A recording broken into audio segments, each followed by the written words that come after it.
जय मसानी दरबार।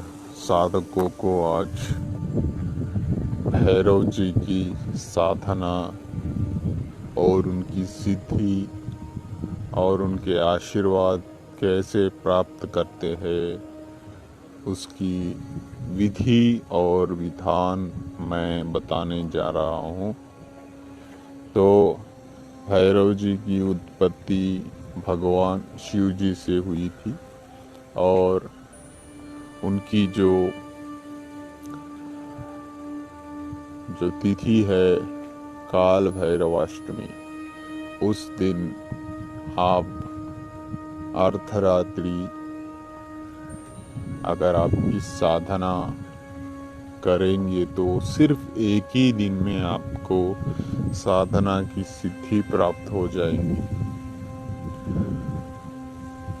काल भैरवाष्टमी छोड़कर अगर दूसरे दिनों में आप साधना करना चाहते हो तो 41 डेज की साधना होती है। ये लंबी प्रोसेस होती है। तो मैं आपको 2 तरीके से साधना की विधि बताने जा रहा हूँ। और याद रखें मित्रों, मैं इस साधना को तामसिक विधि के साथ आपको बताऊंगा।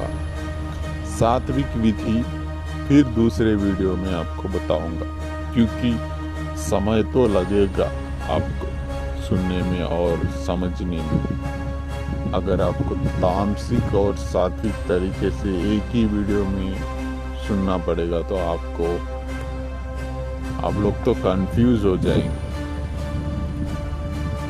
तो अभी मैं आपको तामसिक पद्धति में इस साधना की प्रक्रिया विधि बताने वाला हूँ। सर्वप्रथम आपको काल भैरवाष्टमी के दिन रात को 12 बजे वस्त्र आप काले वस्त्र धारण कीजिए शुद्ध होकर, और अकेले ही आपको शमशान में जाना पड़ेगा। शमशान में जाकर आप ये जो मैं बता रहा हूँ ये एक दिन की सिद्धि की विधि है। आपको शमशान में मध्य रात्रि में जाना है, यानी कि मिडनाइट में 12 बजे के आसपास शमशान में जाकर आपको दक्षिण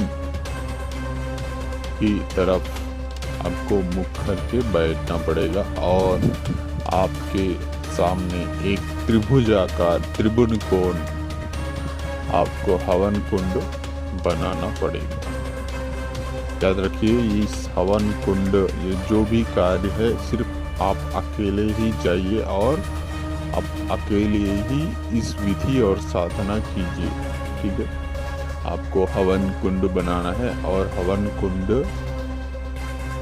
जो हवन में आपको सामग्री पड़ेगी, जो चढ़ाया जाएगा उनको दारू, मद्यपान, और आपको मांस में आपको बकरे की कलेजी चढ़ेगी हवन में। तो इस 2 जो मिश्रम है मद्यपान और कलेजी बकरे की कलेजी को टुकड़े टुकड़े छोटे छोटे करके उस मद्यपान जो मदिरा है उस मदिरे में आपको अच्छे से मिलाकर मिक्स कर आपको हवन करना पड़ेगा। ठीक है, और इस हवन के समय आपको बहुत डरावनी अनुभूति हो सकती है, क्योंकि आप जो शक्ति को जगाने जा रहे हैं और जो शक्ति को बुलाने जा रहे हैं वो बहुत उग्र शक्ति है, बहुत प्रचंड शक्ति है। ये जो भैरव जी है इनकी साथ इनके गण बहुत है, बहुत प्रेत पिशाच डाकिनी शाकिनी ऐसे बहुत डरावनी शक्तियां भी इनके साथ चलते हैं, इनके गण। तो बहुत आप हिम्मत से इस साधना कीजिए और याद रखिए कि इस साधना करने से पहले 11 दिन आपको भगवान शिव जी की साधना करनी पड़ेगी।